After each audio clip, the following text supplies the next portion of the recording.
राज्यात ठिकठिकाणी तिसऱ्या टप्प्यातील मतदानासाठी यंत्रणा सज्ज होऊ लागली आहे। मतदानासाठी ईव्हीएम मशीन पोहोचवण्याची प्रक्रिया अंतिम टप्प्यात आली आहे। बारामती लोकसभा मतदारसंघात पुण्याहून मतदान साहित्य आणि ईव्हीएम मशीन्स रवाना झाल्यात।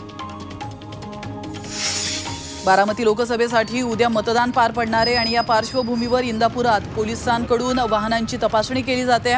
सुरक्षेच्या दृष्टीने या ठिकाणी कुठलीही अनुचित घटना घडू नये यासाठी ही तपासणी केली जाते।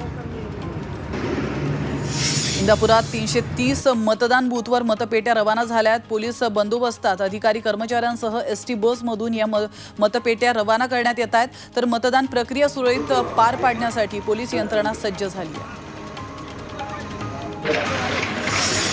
धाराशिव लोकसभेसाठी उद्या मतदान होत आहे। तर मतदान प्रक्रियेची तयारी पूर्ण झाली असून वोटिंग मशीन मतदान केंद्राकडे रवाना झाल्यात। धाराशिव लोकसभा मतदारसंघात 2139 मतदान केंद्र असून 2354 अमृत नोनी गॅस्ट्रिन अपचन ऍसिडिटी गॅस्ट्रबल ह्यापैकी तुम्हाला कुठलाही गॅस्ट्रिक प्रॉब्लेम झाला उपाय एकच अमृत नोनी गॅस्ट्रिन। बॅलेट मशीन आणि कंट्रोल युनिटचा वापर केला जाणार आहे। 10,000पेक्षा अधिक शासकीय कर्मचारी मतदान प्रक्रियेसाठी सहभागी करून घेण्यात आले।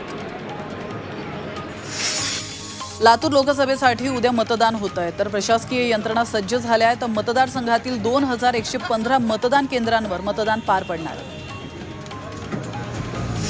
सिंधुदुर्ग जिल्ह्यात उद्या तिसऱ्या टप्प्यातलं मतदान पार पडणार आहे। यासाठी जोरदार तयारी सुरू झाली आहे। जवळपास 918 मतदान केंद्रांवर उद्या मतदान प्रक्रिया पार पडणार आहे। यासाठी निवडणूक यंत्रणा देखील सज्ज झाली असून मतपेट्या केंद्रात रवाना केल्या जात आहेत आणि या मतदारसंघात भाजपचे नारायण राणे आणि ठाकरेंच्या सेनेतील विनायक राऊत यांच्यात थेट लढत होणार आहे। रत्नागिरी सिंधुदुर्ग लोकसभा मतदारसंघातील मतदानासाठी प्रशासन सज्ज झालंय। मतदानासाठी ईव्हीएम मशीन पोहोचवण्याची प्रक्रिया अंतिम टप्प्यात आली आहे। रत्नागिरी सिंधुदुर्गमध्ये सुमारे 4000 अतिरिक्त पोलीस तैनात करण्यात आले।